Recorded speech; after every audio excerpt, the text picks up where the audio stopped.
Қайырлы күн, құрметті ұстаздар, пайдалы ақпараттар номер 3. Біз бүгін сіздермен бірге күйзеліс пен шаршауды азайтудың әдістерімен бөлісеміз.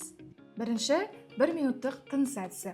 Сабақ арасында бар жоғы 60 секунд терең тыныс алып, баяу шығару. Бұл стресс деңгейін түсіретін ең қарапайым әдістердің бірі.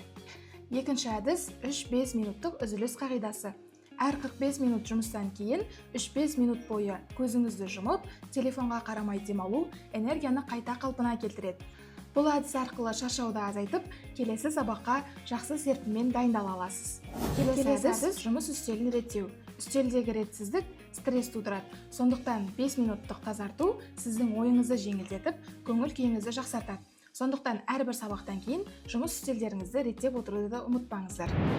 Ең соңғы әдіс шекара қою дағдысы. Сабақтан шыққаннан соң 1 сағатқа дейін жұмыс чаттарында жауап бермей, өзіңізге демалыс жариялаңыз. Бұл арқылы сіз күйзеліске бейім болудан аулақ боласыз. Құрметті ұстаздар, бұл әдістер сіздердің кәделеріңізге жарайды деген үміттеміз.